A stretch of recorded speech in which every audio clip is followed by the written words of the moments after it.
Bendiciones. Muy buenas noches. Bienvenidos una vez más a este tiempo maravilloso que vamos a estar en comunión con Dios y su palabra. Así es que quisiera comenzar como siempre elevando una oración para que nuestro buen Dios nos ayude a que este momento sea edificante, sea de bendición para nuestras vidas. Acompáñenme en la oración, por favor. Padre, en el nombre de Jesús te damos gracias. Señor, en esta noche nos acercamos a tu presencia reconociendo nuestra necesidad de ti. Tú eres nuestro Dios, nuestro único Dios y Salvador. Y estamos delante de ti para suplicarte que nos ayudes a que en esta noche, Señor, tu palabra y tu Espíritu puedan ministrar nuestros corazones. Te entregamos en tus manos este tiempo, Señor. Ayúdanos, Padre. En el nombre de Jesús te lo suplicamos. Muchísimas gracias, Señor. Te bendecimos, te alabamos y te damos a ti toda la gloria, Señor. En el nombre de Jesús. Amén. Muy bien, gracias a Dios. Vamos en esta noche a buscar en nuestras Biblias, en el libro de Hebreos, en el capítulo 2, desde el verso número 1 al verso número 4. Vamos a leer la palabra de Dios en el nombre de Jesucristo.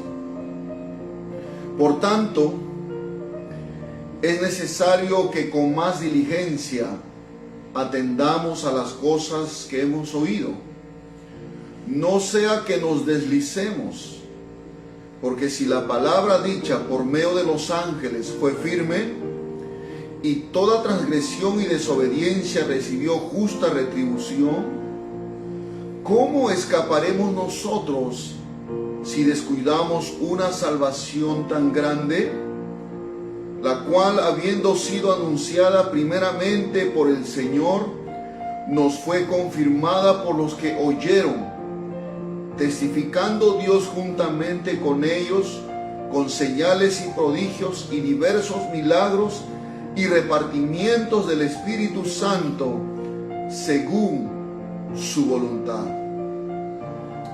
Gloria a Dios. Que el Señor añada bendición a su palabra. Queremos hablar en esta noche con el título 7 áreas que no debemos descuidar.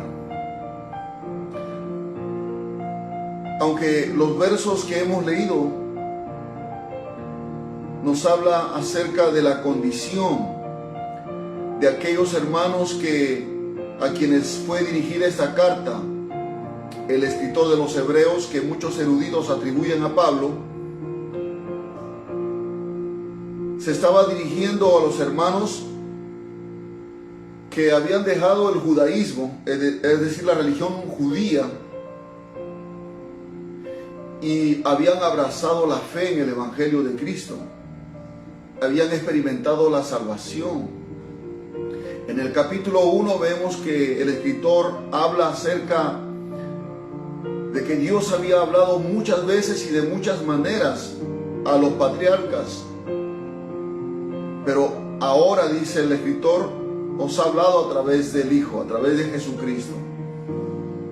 Y en toda la carta a los Hebreos, el escritor trata de hacerles entender a ellos que Jesucristo es superior a todos y a todo lo que puede existir en este mundo. Es superior a Moisés, es superior a Abraham, es superior incluso a la religión misma del judaísmo, que está basada en las obras del hombre que hace para alcanzar la justicia de Dios o para agradar a Dios. Pero la justicia de Dios no funciona así, sino que la justicia de Dios se revela por medio de la fe en el Señor Jesucristo. Quiere decir que ningún hombre puede ser justo a menos que crea que Jesucristo murió, que fue sepultado y resucitó de entre los muertos. Cuando un hombre o una mujer cree en ese mensaje, en esas buenas nuevas, porque ese es el mensaje del Evangelio, Dios lo declara justo. Pero, ¿qué estaba pasando con los hermanos? Estaba sucediendo que ellos querían volver otra vez al judaísmo. Querían volver otra vez a esa religión que trata de ganarse el agrado de Dios o la justicia de Dios por las obras humanas, por el esfuerzo humano y no por medio de la fe. Y el escritor dice que atendamos diligentemente todas las cosas que hemos escuchado. No sea que nos deslicemos o nos desviemos de la verdad. Porque si la palabra dicha por medio de los ángeles, está hablando cuando los ángeles ministraron al pueblo de Israel en el tiempo de Moisés, les dieron los mandamientos, las leyes. Dice, si fue firme y toda transgresión y desobediencia recibió justa retribución, justo castigo de parte de Dios.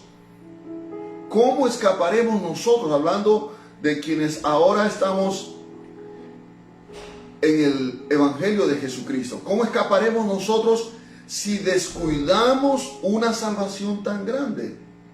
Aquí está hablando de un descuido provocado porque hemos dejado de ser diligentes en lo que hemos oído respecto al Evangelio de Cristo. De cómo en el Evangelio Dios revela su justicia para salvación a todos los hombres. Y querer volver otra vez al judaísmo es lo mismo que un cristiano hoy que dejó la religión tradicional, porque ninguna religión puede salvar al hombre, ningún ritual, ninguna obra, por muy buena que sea, puede hacernos merecedores de la vida eterna. Solo a través de Jesucristo podemos alcanzar la salvación, podemos alcanzar la eternidad, porque si no haríamos en vano el sacrificio de Cristo. Pero cuando dejamos de escuchar atentamente, cuando dejamos de oír la palabra de Dios, lo que hemos oído acerca del Evangelio, y nuestros oídos se prestan a escuchar otras doctrinas, otras cosas que no vienen o que no están conforme a la sana doctrina del Evangelio de nuestro Señor Jesucristo, eso es un descuido. Y ese descuido puede hacer que nosotros perdamos nuestra alma. Entonces la palabra que yo quiero rescatar de estos versos, que al final también voy a hablar acerca de la salvación, es la palabra descuido. Por eso que dice que el título 7 áreas que no debemos descuidar. ¿Qué significa descuidar? Es no poner interés, no poner atención y cuidado debido a una cosa o a una persona. Eso es lo que dice el diccionario. Y lo contrario al descuido es la diligencia, lo cual significa poner mucho interés, esmero, rapidez y eficacia en la realización de un trabajo o el cumplimiento de una obligación o encargo. Es lo contrario al descuido. Vamos a ver ahora esas 7 áreas de las cuales nosotros no debemos descuidarnos. ¿Cuántos de nosotros en algún momento, por un descuido, sufrimos un accidente tal vez? O provocamos un accidente o perdimos algo. Muchas personas por descuidados han perdido la vida. Por descuidados han tropezado, se han resbalado, porque no han estado concentrados en mirar hacia dónde se dirigen sus pasos. Hoy que la tecnología ha permitido que podamos tener un celular en la mano, muchas personas en las calles caminan mirando su celular, descuidando lo que está delante de ellos, y muchas personas hasta se han chocado con un poste, otros han tropezado, y tantos otros accidentes que en las redes sociales se puede ver de personas que han estado descuidados. Lo mismo sucede en lo espiritual, ¿no? Y Dios no quiere que nosotros descuidemos estas áreas que vamos a ver en esta noche. La primera área que no debemos descuidar jamás es no descuidar nuestra relación con Dios. el hecho que nosotros, por el contexto que estamos viviendo de esta pandemia, no podamos reunirnos en un lugar todavía, porque están prohibidas las reuniones, las aglomeraciones, no significa que vamos a abandonarnos, que vamos a relajar nuestra vida espiritual, vamos a descuidarnos. No, nuestra vida espiritual no solo depende del reunirnos una vez a la semana o 3 veces a la semana en un lugar como pueblo de Dios, sino que nuestra vida espiritual depende de una relación continua, permanente con Dios. Cuando en Marcos nos habla aquel momento cuando el Señor escoge sus discípulos, en Marcos capítulo 3 verso 14 dice que y estableció a 12 para que estuviesen con Él y para enviarlos a predicar.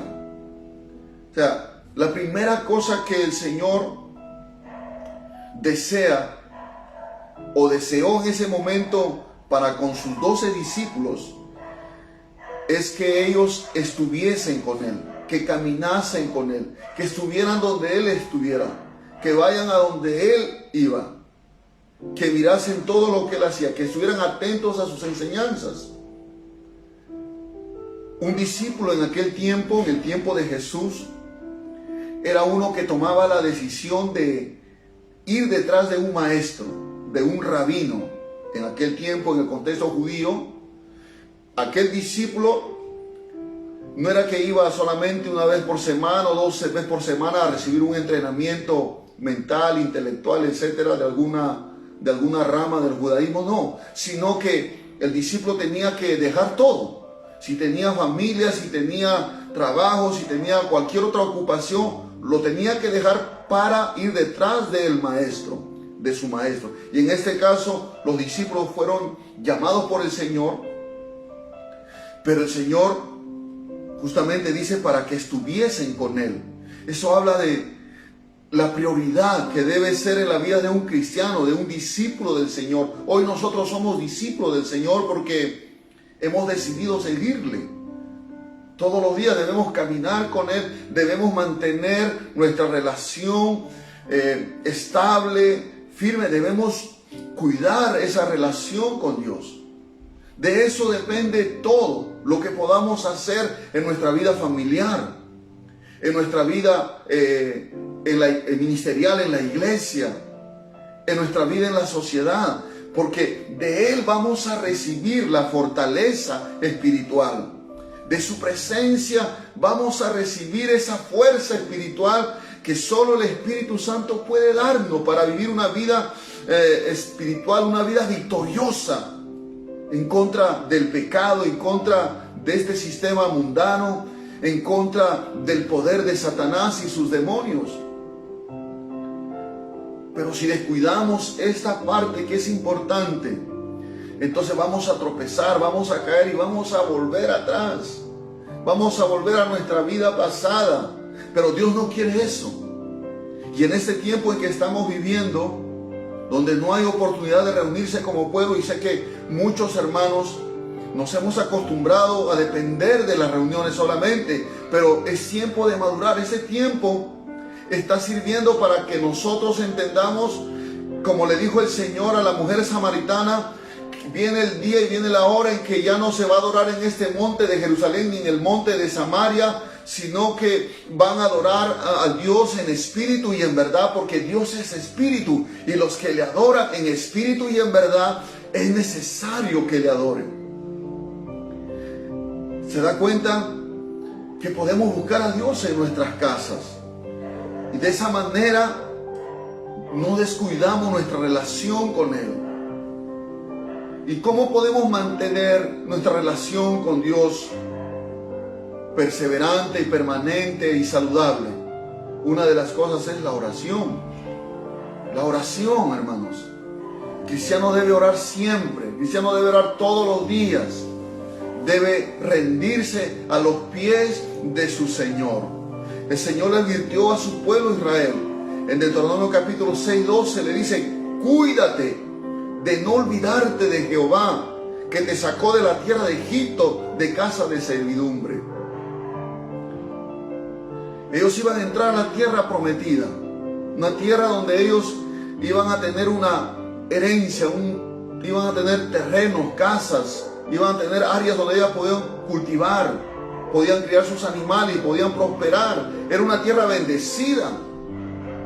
Pero el Señor le advierte que de tanta prosperidad y de tantas cosas materiales que ellos iban a poder recibir ahí, que se deben cuidar de no olvidarse del Señor. Y esa es la misma advertencia para nosotros. ¿Puede un hombre, una mujer olvidarse de Dios?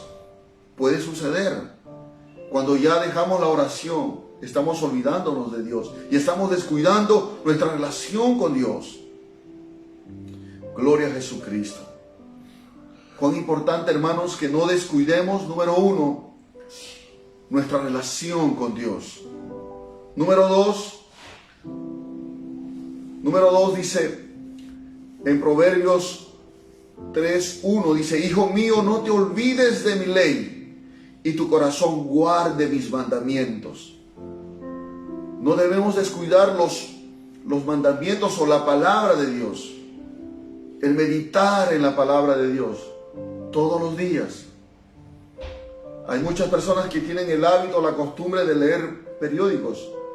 Y no está mal, pero que sean, por supuesto, periódicos serios, no periódicos donde pues pura, tal vez imágenes de mujeres semidesnudas, un lenguaje pues vulgar. Esas cosas no podemos leer nosotros los cristianos. Pero debemos cultivar el hábito de meditar en la palabra de Dios.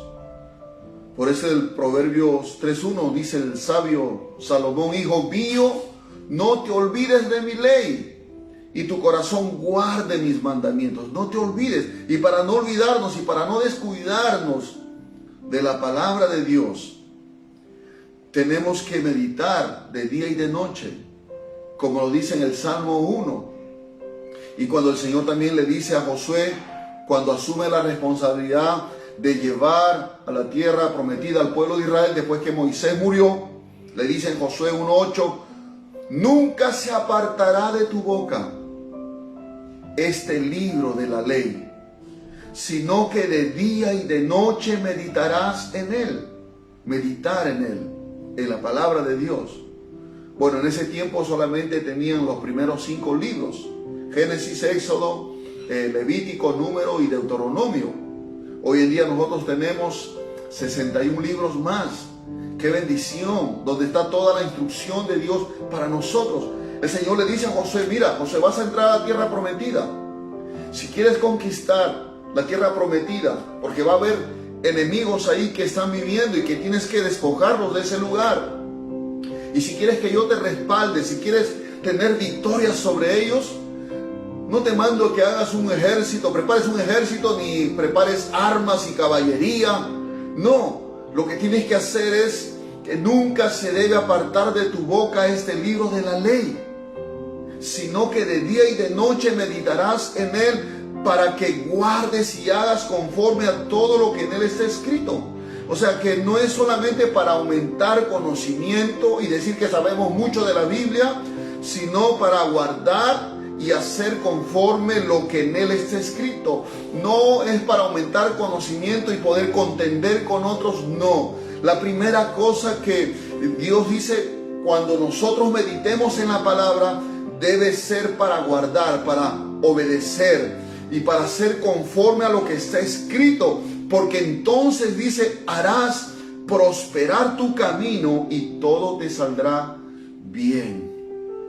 Qué tremenda promesa para Josué y también para nosotros, porque a Dios le agrada que nosotros también meditemos en su palabra, porque es el manual de vida para el cristiano. La Biblia no es un libro cualquiera. Muchas personas dicen: no, la Biblia fue escrita por los hombres, es un invento para engañar a la gente. Hermanos, nosotros sabemos por el Espíritu Santo que está en nuestro corazón que este libro maravilloso es la palabra de Dios, que ha sido preservada por el poder soberano de Dios para nosotros en este tiempo. Cuántas vidas han sido cambiadas y transformadas por este bendito libro. Cuántos de nosotros hemos sido bendecidos, hemos sido instruidos, de cuántos errores hemos sido librados por haber leído y entendido y obedecido esta palabra tan maravillosa. Aquí en este libro Dios nos enseña cómo ser padres correctos, hijos correctos, ciudadanos correctos, esposos correctos. Aquí está todo escrito, cómo debe ser la conducta de un cristiano, de una persona que dice ser creyente en Jesucristo. Muchas personas, a veces por las distracciones que hoy en día hay, muchas distracciones, muchas cosas que nos quieren distraer, y Satanás es tan astuto que logra a veces su objetivo de robarnos el tiempo con cosas que nos distraen, de tal manera que perdemos lo mejor, hermano, del día en meditar en la palabra de Dios. Nos perdemos, a veces pasamos frente al televisor 1 hora, 2 horas, 3 horas sin querer dormir, sin pestañear, sin cabecear, pero cuando empezamos a leer la Biblia nos da sueño, nos da pereza, nos da ociosidad, nos vienen otros pensamientos, nos distrae. Pero hermano, dice aquí que tenemos que meditar en la palabra de Dios de día y de noche, y que nunca se debe apartar de nuestra boca. Es que meditar, hermanos, para los hebreos no era un ejercicio solamente en la mente, sino era como murmurar o hablar en voz baja la palabra de Dios. Es como, por ejemplo, coges un versículo de la Biblia y comienzas a hablarlo y a la vez meditarlo, hablarlo y a la vez meditarlo. En eso consistía la meditación para los hebreos. Y hermano, cuán importante es que nosotros alineemos nuestras vidas a la palabra de Dios. Porque eso es lo que Dios quiere, mis amados hermanos. Cuando una vez, por ejemplo, en la iglesia, en sus comienzos, hubo un problema en la iglesia, había una murmuración entre las viudas de los gentiles y la viuda de los hebreos. Seguramente había una desatención por ahí.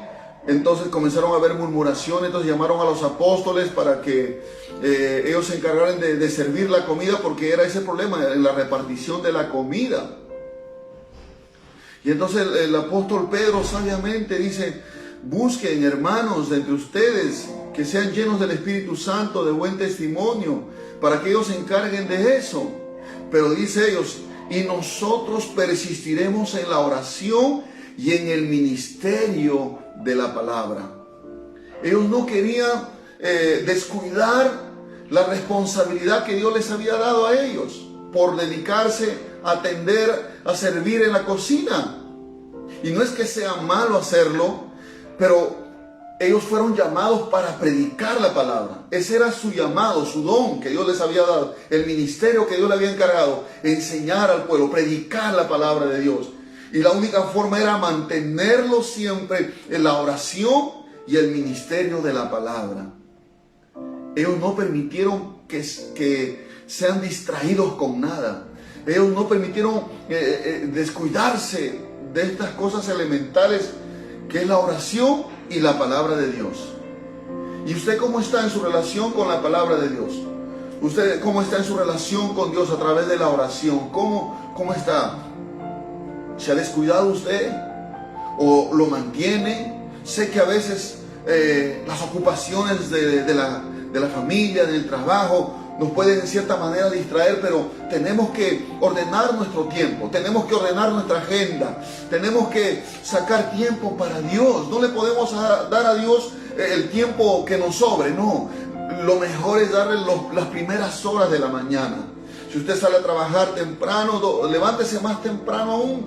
De la hora que sale a trabajar, doble sus rodillas, lea un capítulo, y en el camino usted va meditando en esa historia, en ese capítulo, qué es lo que Dios le quiere decir, qué es lo que Dios le quiere enseñar. Hay algún mandamiento que tenga que obedecer, hay alguna cosa que tenga que dejar que no le agrada a Dios. Usted va meditando en esa palabra, y esa palabra va a fortalecer su espíritu, esa palabra va a fortalecer su alma, esa palabra va a renovar su mente, y usted mirará la vida de otra manera. Entonces la fe vendrá, porque la fe viene por el oír, y el oír por la palabra de Dios.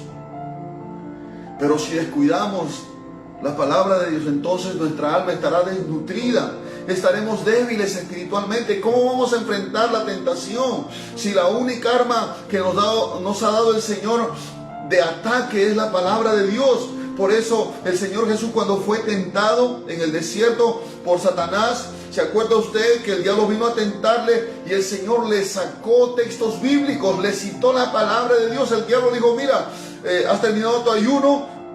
Estoy parafraseando. Jesús tuvo hambre y el diablo dijo: si eres hijo de Dios, di que estas piedras se conviertan en pan. En otras palabras, sacia tu hambre, usa tu poder para hacer lo que tú quieres. Total, eres poderoso. ¿Para qué tienes que pedirle permiso a tu padre? Hazlo tú mismo. Y Jesús le dijo: escrito está. No se puso a hablar con el diablo, a pensar, ¿verdad? Tendrá razón. No, Jesús dijo: escrito está. No solo de pan vivirá el hombre, sino de toda palabra que sale de la boca de Dios. ¿De dónde sacó Jesús esa palabra? Del libro de Deuteronomio, en el capítulo 8. Él conocía la palabra, él lo había estudiado la palabra. Por eso que cuando vino la tentación, él sacó la palabra. Y así las otras dos tentaciones igual, sacó la palabra. Por eso Pablo dice que tenemos que tomar la espada del Espíritu, que es la palabra de Dios.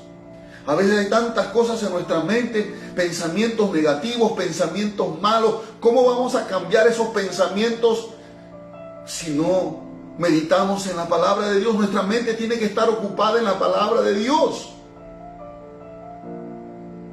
Cuán importante es que no descuidemos en meditar la palabra de Dios. La tercera cosa que no debemos descuidar es la presencia del Espíritu Santo. Jesús dijo que Él se iría al cielo, pero enviaría al Consolador, el Paracleto. Esa palabra Paracleto significa alguien que es enviado al lado de otro para ayudarlo en todo. Esa palabra Paracleto es una palabra que no solamente significa consolador en castellano. Esa palabra tiene una riqueza de significados, como compañerismo, como abogado, ayudador, intercesor, el que fortalece, el consejero, el maestro. Es una palabra que abarca muchas operaciones del Espíritu Santo a favor del creyente. Y dijo Jesús que el Espíritu Santo estaría con nosotros, los cristianos, estaría con nosotros para siempre. ¿Dónde cree que está en este momento el Espíritu Santo? Allá en el tercer cielo, allá en el horizonte más lejano. No. Pablo dijo que nuestro cuerpo es templo del Espíritu Santo. El Espíritu Santo mora en toda aquella persona que ha creído por la fe en el Señor Jesucristo, que ha creído que Jesús murió, que fue sepultado y al tercer día resucitó, que ha creído que Jesús es el Señor y que Dios le levantó de los muertos. El Espíritu Santo mora en esa persona, porque nadie más que el Espíritu Santo es que ha podido convencer a esa persona para que crea. Nadie más, porque esa es una obra del Espíritu Santo. Pero debemos cuidar y no descuidar la presencia del Espíritu Santo. Y Pablo de muchas formas le dice en sus cartas a los hermanos. A los tesalonicenses, en el capítulo 5 de su primera carta, el verso 19, le dice: no apaguéis al Espíritu Santo. No lo apagues. Simbolizando Pablo la presencia del Espíritu Santo como un fuego. Así como, bueno, en ese tiempo se hacían fogatas de fuego para calentarse, o se usaba también fogatas o la leña para encender y cocinar. Entonces, pero el fuego, si uno se descuida, el fuego se puede extinguir, se puede apagar. Entonces, cuando al menos uno cocina con leña, tiene que estar atento que el fuego no se apague, echar leña, mover, sacar la ceniza y otra vez echar leña para que el fuego se mantenga encendido. Y Pablo está hablando en una alegoría, en un simbolismo, que la presencia del Espíritu Santo en nuestro corazón es como un fuego que no debemos descuidar, porque si descuidamos el fuego sin oración, sin leer la palabra, entonces el fuego se apaga y nuestra vida espiritual también se apaga. Ya no hay fuerza para orar, ya no hay fuerza para leer la palabra, ya no hay fuerza para decir no al pecado, ya no hay fuerza para decir no a la tentación, ya no hay poder porque hemos apagado el Espíritu Santo. En otros pasajes dice, en Efesios 4:30, no contristéis al Espíritu Santo. No lo contriste, dice, con el cual fuiste sellado para el día de la redención. No contristar al Espíritu Santo es no causarle tristeza, no causarle dolor. Pero para eso necesitamos estar conscientes de que el Espíritu Santo no está en una nube lejos de nosotros, sino está alrededor de nosotros, está sobre nosotros, está en nosotros. Su presencia está con nosotros y debemos cuidarlo, de no ofenderlo con nuestras palabras, con nuestros pensamientos, con nuestro mal carácter. Por eso Pablo dice, no contristen al Espíritu Santo, porque el Espíritu Santo está presente en la iglesia, está presente ahí en donde tú estás, en tu casa, cuando te vas al trabajo, cuando estás en tu cuarto ahí mirando la televisión y estás mirando cosas que no debes ver. No contriste. Todo lo que hacemos, lo que pensamos, lo que hablamos, lo hacemos delante de la presencia del Espíritu Santo, mis hermanos. Gloria al nombre del Señor. No descuides la presencia del Espíritu Santo. Gloria al nombre del Señor. La cuarta cosa que no debemos descuidar es el don que Dios nos ha dado. Y eso habla del servicio que debemos primeramente dar a Dios con nuestro trabajo, nuestro servicio en la obra de Dios. Sube como una ofrenda delante de la presencia de Dios todo lo que hacemos. Y también nuestro servicio, nuestro trabajo con nuestros hermanos, con nuestro prójimo. Cada uno de nosotros ha recibido un don de parte de Dios. Y cuando te hablo de un don, te hablo de una capacidad espiritual que Dios te da por medio de su Espíritu. Así como en lo natural, usted sabe que hay personas que nacen con un talento para la música impresionante. Otros nacen con un talento para la pintura, para el arte, tremendos. Otros nacen con una capacidad, un talento de diseñar edificios, de ser arquitectos, ¿sí? Y así podemos enumerar diferentes talentos que Dios le da al ser humano, con las cuales los hombres se han desarrollado. Otros tienen talento de trabajar con la madera, otros tienen el talento de trabajar con el fierro, otros tienen ese talento natural, estoy hablando de lo natural, para la medicina, otros para ser veterinarios, otros para ser enfermeros, otros para ser militares. Son talentos naturales que nacen con uno cuando viene a existir a este mundo. Pero cuando uno nace en Cristo, Dios también nos da talentos. Aparte de los naturales, nos dan dones espirituales, que son capacidades sobrenaturales dados por el Espíritu Santo. Y no hay ninguno en la iglesia que pueda decir yo no tengo un don. Romanos 12:6 dice, de manera que teniendo diferentes dones, según la gracia que nos es dada, si el de profecía, úsese conforme a la medida de la fe. Teniendo diferentes dones, según la gracia que nos es dada. Porque juntamente con el don, Dios nos da la gracia, el favor para nosotros desenvolvernos en ese talento, en ese don espiritual. En 1 Corintios 12:8 al verso 10 describen cuáles son esos dones del Espíritu Santo. Dice, porque a este es dada por el Espíritu palabra de sabiduría, a otros palabra de ciencia, según el mismo Espíritu, a otro fe por el mismo Espíritu, a otros dones de sanidades por el mismo Espíritu, a otro el hacer milagros, mire, ven, a otros profecía, a otros discernimiento de espíritus, a otros diversos géneros de lenguas y a otros interpretación de lenguas. Son dones espirituales, capacidades espirituales que en algún momento vamos a desarrollarlo de repente en un curso, cada uno de estos dones para descubrir qué don tenemos en nosotros. Pero Dios le puede decir a usted, si usted ora y le pregunta, Señor, ¿cuál es el don que tú me has dado para apoyar en la obra de Dios, para apoyar en la iglesia? ¿Cómo puedo yo, funcionar? ¿Cómo puedo yo trabajar en la iglesia con el don que me has dado, Señor? Y Dios te va a mostrar, mi hermano. Dios te va a enseñar. Por más que seas muy nuevo, si tú le pides a Dios de corazón, Él te va a enseñar, te va a mostrar cuál es el don que te ha dado para que tú puedas trabajar. Pablo también lo simboliza los dones como los miembros del cuerpo, a cada uno de nosotros como un miembro en el cuerpo, y cada miembro en el cuerpo tiene una función particular. Por ejemplo, los ojos sirven para mirar, las manos sirven para coger las cosas, ¿verdad? La nariz para oler y para respirar, los oídos para oír, etc.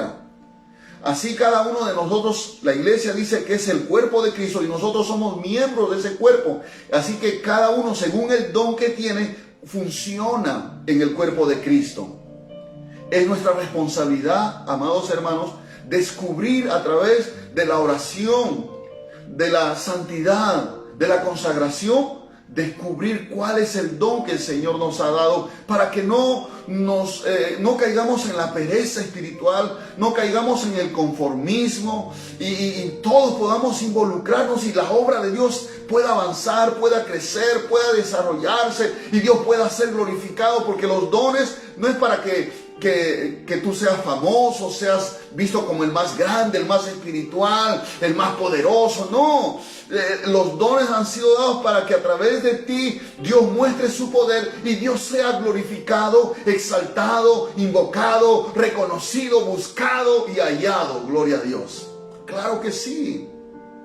Y los otros dones que Dios ha dado son de nivel ministerial, que en Efesios 4:11 dice, Él mismo constituyó a unos apóstoles, a otros profetas, a otros evangelistas, a otros pastores, maestros. Son 5 ministerios que son diferentes a los dones. Los ministerios son como oficinas dentro de la iglesia que tienen mayor alcance, que su responsabilidad es mayor delante de Dios y delante de la iglesia. En mi caso, por ejemplo, yo he sido llamado para ser pastor. Yo soy pastor y también soy evangelista. Entonces, hermanos, ese es el ministerio que Dios me ha dado. Y es por eso que tengo la responsabilidad yo de enseñarle a usted la palabra de Dios, de aconsejarle a usted las veces que usted necesita un consejo a través de la palabra, no algo mío, mental, algo intelectual de mi experiencia, no, sino de lo que es la palabra de Dios. Entonces son ministerios, son dones. Entonces no debemos descuidar esos dones y esos ministerios que Dios nos ha dado. Debemos ponerlo en acción, debemos ponerlo a disposición de la iglesia y a disposición del Señor. Señor, usa mi vida. Aquí está, Señor. ¿Para qué? Soy útil. No necesitamos todavía estar congregados por el momento, pero ahí en su casa Dios lo puede usar a través de su don, a través de su ministerio, en su casa, en su familia, en su barrio, ahí mientras usted va al mercado. Dios lo puede usar, pero usted tiene que despertarse. Usted tiene que decirle, Señor, despiértame, avívame, Señor. ¿Qué es lo que quieres que yo haga? Como le dijo Pablo cuando el camino a Damasco iba a capturar cristianos, el Señor se le aparece y Pablo dice, Señor, ¿quién eres? ¿Y qué quieres que yo haga? Yo creo que esa pregunta a Dios le encantaría que usted y yo le hiciéramos. Señor, ¿qué quieres que yo haga? Y muchos, por descuidar su talento, su ministerio o su don espiritual, llevan una vida seca, una vida espiritual de derrota, una vida cristiana sin compromiso, sin responsabilidad, y son presa fácil del desánimo, presa fácil del mundo. Pero cuando tú tienes una responsabilidad en la obra, cuando tú sabes para qué Dios te ha llamado, sabes qué talento Dios te ha dado, tú te esfuerzas, tú te consagras, tú te involucras, te comprometes y dices, no, que hay algo que yo tengo que hacer. Yo no puedo estar sentado en una silla calentando ahí el asiento, no. Yo tengo que hacer algo para mi Dios, en gratitud a lo que Él ha hecho por mí. Él me ha salvado, Él me ha redimido. Entonces yo tengo que hacer algo, no para ganarme el cielo ya, porque ya tengo el cielo con Cristo, sino por causa de la salvación, por causa de su amor, de su obra maravillosa que ha hecho en nosotros. Y por gratitud nosotros debemos involucrarnos y servir a Dios con los dones y los ministerios que el Señor nos ha dado. Gloria a Dios. Y es en este tiempo en que estamos viviendo cuanto más Dios está necesitando obreros, soldados, hombres y mujeres llenos del Espíritu Santo. Hombres y mujeres que le digan, Señor, aquí está mi vida. Gloria a Dios. Úsame, Señor. Usa mis manos para orar por los enfermos. Usa mis labios para orar. Usa mis labios para predicar. Úsame, Señor. Úsame para ganar las almas de mi familia. Úsame, Dios mío. Acá estoy, Padre. Tenemos que involucrarnos, hermano. No descuides el don que el Señor te ha dado. La quinta cosa que no debemos descuidar es nuestro estado espiritual. Cuando hablamos de nuestro estado espiritual, estamos hablando de nuestra integridad, de nuestro carácter y nuestro testimonio. Es importante que nosotros consideremos eso, mis amados hermanos. Por ejemplo, en Lucas capítulo 21, 34 dice, mirad también por vosotros mismos, que vuestros corazones no se carguen de glotonería y embriaguez y de los afanes de esta vida, y venga de repente sobre vosotros aquel día. Jesús está hablando de un contexto cuando le estaba enseñando acerca de las señales de los últimos tiempos y de su segunda venida a la tierra. Nosotros sabemos por la palabra de Dios que Jesús ha prometido venir por segunda vez sin relación con el pecado, y viene para salvar a los que le esperan. Su pueblo le espera. Nosotros que somos del pueblo de Dios esperamos a nuestro Señor, que nos va a librar de la ira venidera. Pero dice el Señor que en este tiempo, en los últimos tiempos, le dice a su discípulo, mirad también por vosotros mismos. O sea, mira o ten cuidado de no descuidar tu vida espiritual, tu carácter, tu integridad, tu testimonio. No sea que, dice, sus corazones se llenen de glotonería, falta de ayuno,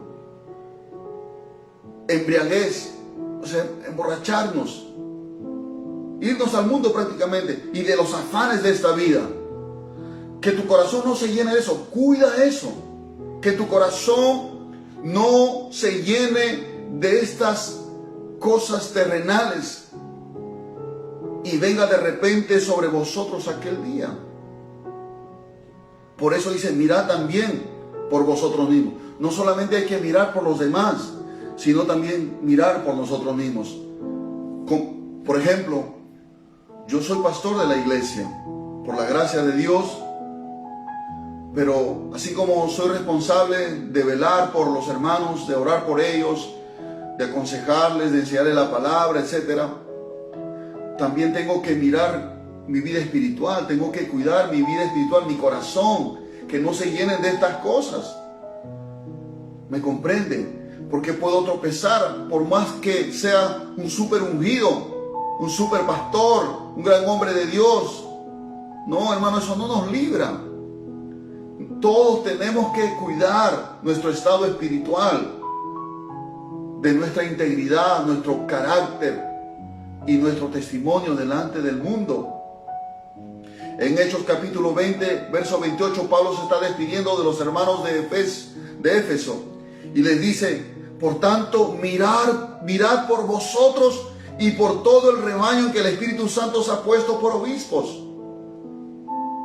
Dice que tienen que mirar por la iglesia, le dice a los ancianos ahí, pero lo primero que le dice, mirad por vosotros. Miren ustedes primeramente por ustedes mismos, que su condición espiritual, su estado espiritual esté de acuerdo a lo que Dios quiere. para que podamos ser de influencia, de buen testimonio, y podamos ayudar a otros. Y Pablo le dice a Timoteo en su primera carta, en el capítulo 4, verso 16, dice, ten cuidado de ti mismo. Ten cuidado de ti mismo. O sea, tenemos que cuidar nuestra vida espiritual. No podemos descuidarnos. Si somos más ministros del Señor o somos creyentes que no somos de repente, no tenemos algún ministerio en la iglesia como pastor, evangelista, maestro, eres un miembro nada más, no hay problema, pero cuida a tú mismo. A veces estamos cuidando la vida espiritual de otros, nos estamos fijando en los errores de otros, en los pecados de otros, y no nos estamos fijando en nosotros. El Señor le llamó a esa actitud como hipocresía. Cuando alguien quería juzgar a otro, le dice, ¿tú qué quieres juzgar a tu hermano? ¿Quieres quitar la paja del ojo de tu hermano cuando tienes una viga en tus ojos? Quita primero la viga de tus ojos para que puedas quitar la paja del ojo de tu hermano. En otras palabras, primero examínate. Primero mírate a ti mismo. ¿Cómo estás delante de Dios? ¿Cómo está tu carácter, tu testimonio, tu integridad? ¿Te has conservado para Dios? ¿Cómo estás andando delante de Dios? Porque podemos aparentar la piedad, podemos aparentarla. Podemos fingir ser santos, ser consagrados. Podemos fingir que somos cristianos. Pero Dios sabe tu verdadera condición y tú también lo sabes.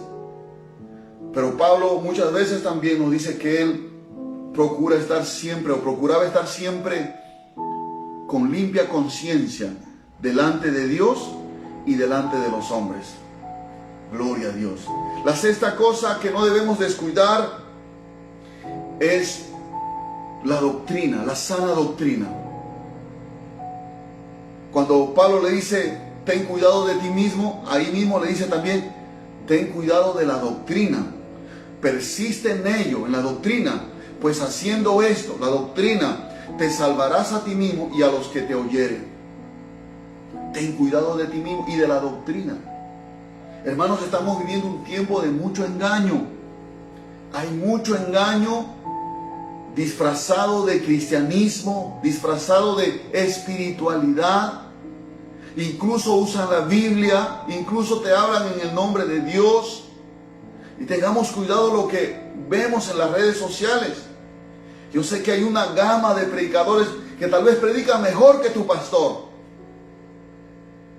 O cerca a tu casa, a veces de repente hay una congregación, por ahí una iglesia, y comienzas a escuchar enseñanzas que son contrarias a lo que se te ha enseñado, y entonces, hermano, va a entrar la confusión y te vas a desviar y te puedes hasta perder.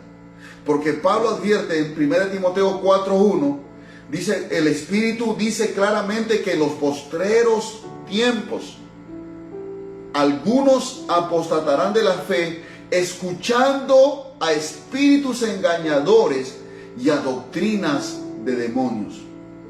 Estos espíritus engañadores y doctrinas de demonios van a venir a través de hombres o mujeres que han sido engañados ya y que ahora son usados por Satanás y sus demonios para engañar a los verdaderos cristianos, a los que estamos, hermanos, creyendo y practicando la sana doctrina de nuestro Señor. Tantas cosas que se ve hoy en día en el internet, en el YouTube, videos, hermanos, donde prácticamente ya la apostasía ha llegado a las iglesias. Pero nosotros tenemos que cuidar y no descuidar lo que hemos aprendido, la sana doctrina, no mezclarnos, tener mucho cuidado de lo que estamos oyendo, con quién estamos compartiendo comunión en el tema de la doctrina. No te estoy diciendo que te aísles ni que te separes de la gente, pero tienes que tener discernimiento y tienes que tener mucho cuidado cuando te comparten alguna enseñanza. O a veces, hermano, hay creyentes que andan buscando profecías, que le profeticen, que le digan que el Señor tiene preparado para ellos. Hermano, todo ya está escrito aquí en la Biblia. Y si hay algo que Dios te quiere decir en una manera específica, en una circunstancia específica, Dios te lo va a decir. Y no caigamos en ese error, porque dice en 2 Timoteo 4:3, una advertencia que Pablo le dice a Timoteo, Porque vendrá tiempo cuando no sufrirán la sana doctrina, sino que teniendo comezón de oír, se amontonarán maestros conforme a sus propias concupiscencias y apartarán de la verdad el oído y se volverán a las fábulas. Vendrá tiempo, dice, cuando no sufrirán la sana doctrina. Quiere decir que habrá un tiempo, y creo que es este tiempo cuando las personas que oigan la sana doctrina no van a querer obedecerla, porque dicen, no, es muy fuerte esa doctrina, es muy exagerado, muy legalistas, muy ortodoxos, demasiado exigentes. Mejor me voy a una iglesia donde me enseñan algo ligero, algo suave, me permiten todo, no me exigen nada, no me prohíben nada. Mi amado hermano, nosotros los pastores ni nuestra denominación prohíbe nada, pero sí enseñamos lo que Dios prohíbe. Y si Dios prohíbe algo, nosotros sabemos que es para nuestro bien. Así como nosotros a nuestros hijos les prohibimos muchas cosas, que no se junten con amigos que están en la droga, por ejemplo, que no estén metiéndose a páginas pornográficas. Lo estamos prohibiendo. No porque le queremos aburrir el día o le queremos malograr las amistades, no, sino porque queremos cuidarlos. Y lo mismo Dios si prohíbe, si Él dice, por ejemplo, no cometerás adulterio. ¿Por qué lo dice? Porque a través de ese mandamiento Dios está cuidando la familia, Dios está cuidando la sociedad, porque la sociedad depende del núcleo familiar. Los hijos que salen de las familias, hermanos, salen a la sociedad para reflejar lo que en sus casas han aprendido. Por eso que Dios prohíbe el adulterio, porque el adulterio destruye familias, destruye corazones, hiere, lastima corazones de los hijos, de la pareja. Por eso Dios dice, no cometerás adulterio, no porque a Dios se le da la gana y te quiere aburrir el día, no, sino porque Dios sabe y conoce la naturaleza pecaminosa del hombre y Dios le muestra el camino a través de su mandamiento. Es sana doctrina y nosotros tenemos que vivir y tener cuidado de no descuidar lo que hemos aprendido. Tener cuidado lo que usted ve en la televisión, lo que ve en las redes sociales. No abra sus oídos a los vientos de doctrinas, como dice en Efesios capítulo 4, que hay vientos de doctrinas que apartan el oído de la verdad. Por eso Dios le ha dado a usted la Biblia para que usted escudriñe, y Dios le ha dado a usted un pastor para que usted le enseñe. Como le digo muchas veces, usted no puede estar comiendo pasto ajeno. Usted tiene su pastor, no tiene por qué estar andando de aquí para allá. Hermano, algunas iglesias están haciendo reuniones clandestinamente, están exponiendo a sus miembros al contagio y están desobedeciendo a las autoridades. Y algunos tal vez son invitados a ir. Tengamos cuidado, hermano. Tengamos mucho cuidado. Hoy hay mucho engaño, muchas falsas doctrinas. Que Dios guarde nuestra vida, nuestro corazón. Y por eso justamente vamos a empezar a estudiar también el libro de consolidación para fortalecer, consolidarnos un poquito más y los nuevos también puedan, hermanos, afirmarse en la fe. La séptima área que no debemos descuidar es nuestra salvación. Justamente el verso que hemos tomado como referencia al principio, en Hebreos capítulo 2, 3, dice, ¿cómo escaparemos nosotros si descuidamos una salvación tan grande? La cual, habiendo sido anunciada primeramente por el Señor, cuando Jesús anunció el Evangelio, nos fue confirmada por los que oyeron, los apóstoles. ¿Cómo escaparemos nosotros si descuidamos una salvación? ¿Se puede descuidar la salvación? Claro. Los hebreos, a quienes estaba dirigida esta carta, estaban queriendo abandonar la fe. Por eso usted lee capítulo 10 y 11 de Hebreos, donde el escritor habla sobre la fe. No perdáis por vuestra confianza, que tiene grande galardón. En Hebreos 11 habla todo sobre la fe, que la fe es la certeza de lo que se espera, la convicción de lo que no se ve. Por la fe entendemos haber sido constituido el universo por la palabra de Dios, de modo que lo que se ve fue hecho de lo que no se veía. Hebreos 11:6 dice que sin fe es imposible agradar a Dios. Por la fe Abraham, por la fe Moisés, por la fe Abel, por la fe Sara, por la fe Josué, etcétera, etcétera. Todo es por la fe. Y ellos querían volver a las obras, querían ganarse el cielo, la salvación a través de méritos humanos. Estaban cayendo de la gracia, estaban dejando la fe para ir a confiar en sus obras, lo que enseñaba la religión del judaísmo, y ellos querían retroceder. Es por eso que el escritor a los hebreos les habla claramente que no deben retroceder. Dice: no perdáis por vuestra confianza, que tiene grande galardón, porque el que ha de venir vendrá y no tardará.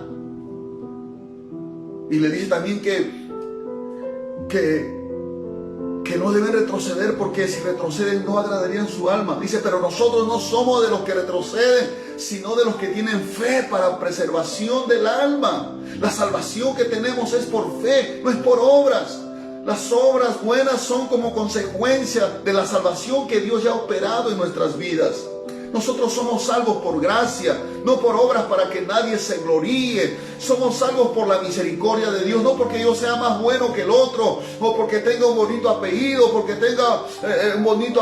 o pertenezca a una clase social de alto nivel. No, somos salvos por misericordia, porque lo vil, lo necio, lo menospreciado, lo que no es, Dios escogió para avergonzar lo fuerte, lo sabio de este mundo.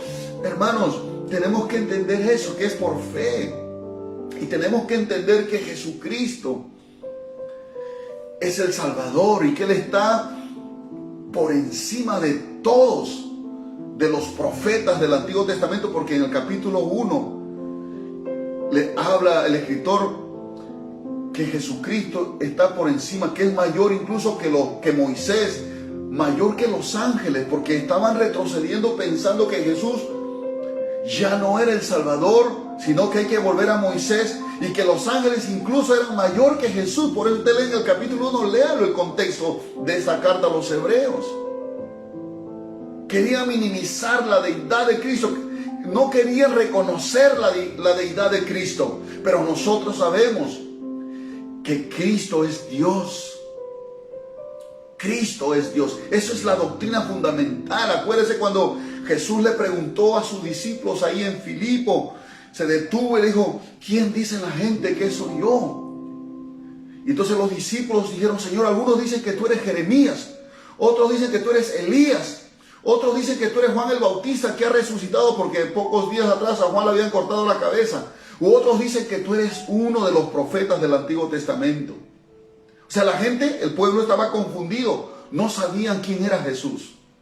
Y entonces Jesús le pregunta a sus discípulos y dice: ¿y ustedes quién dicen que soy yo? Silencio. Pero Pedro se levanta y dice: Señor, tú eres el Cristo, el Hijo del Dios viviente.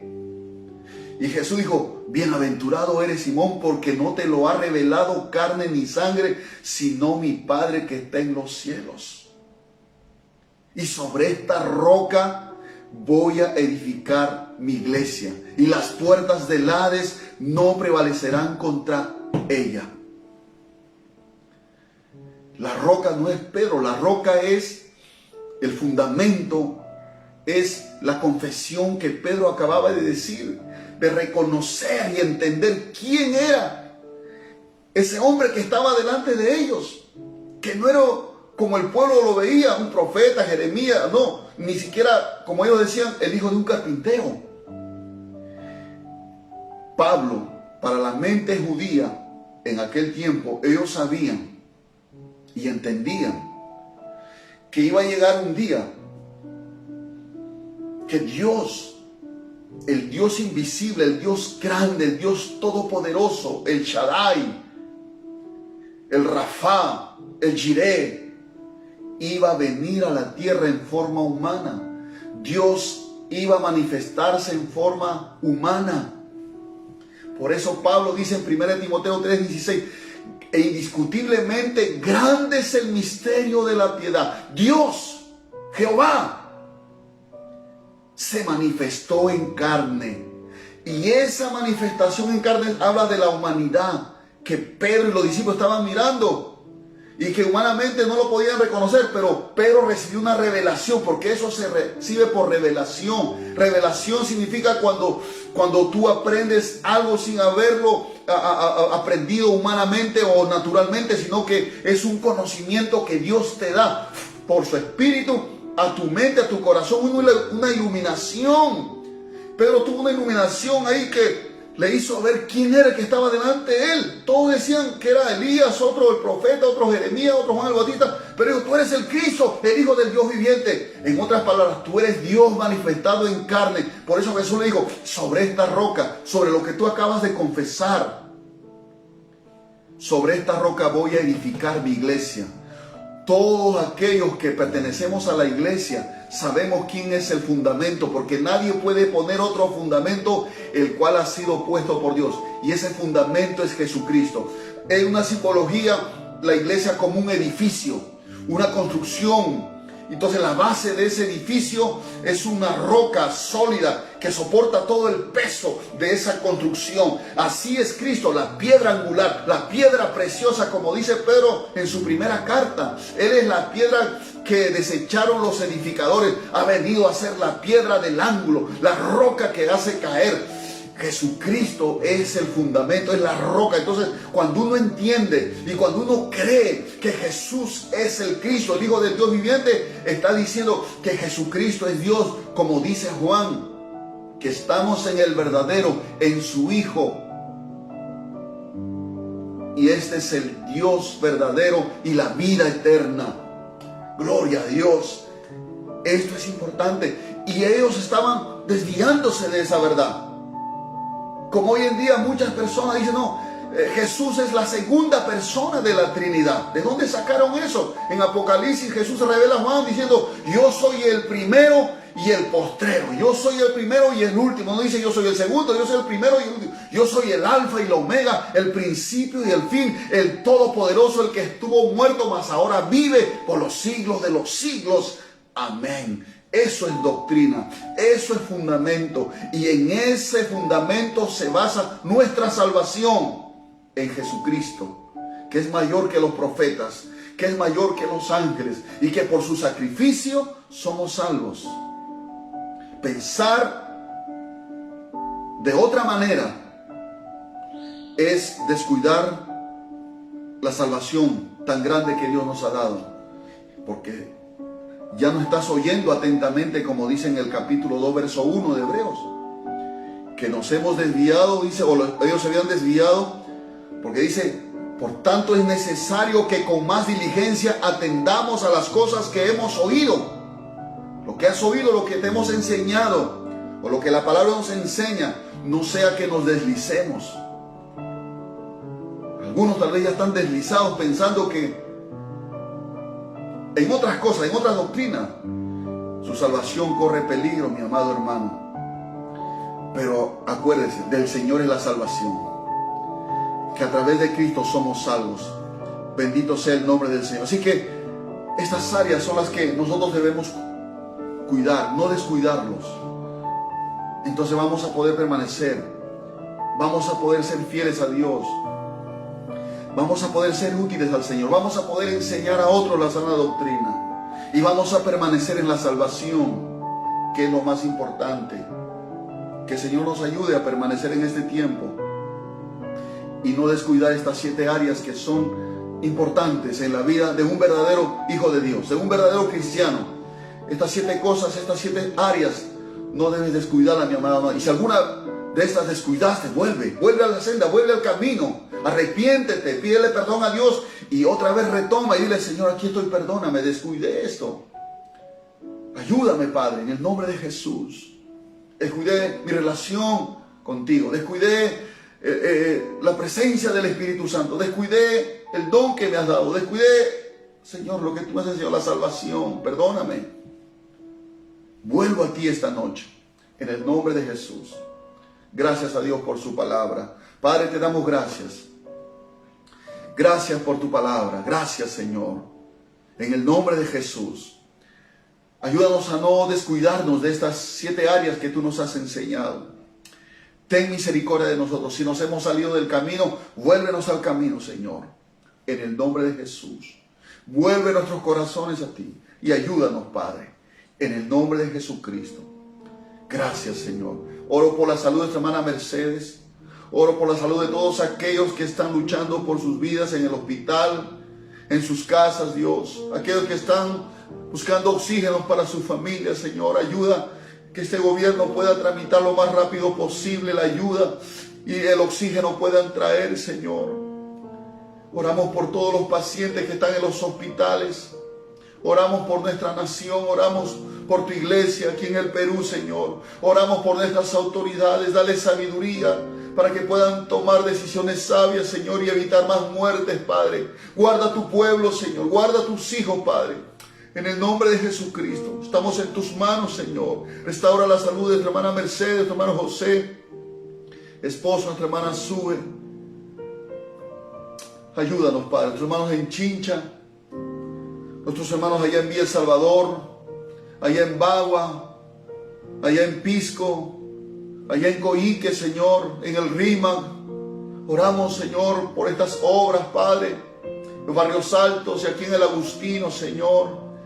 Guárdanos, Padre, guarda este ministerio a cada uno, desde el recién convertido hasta el más anciano en la iglesia.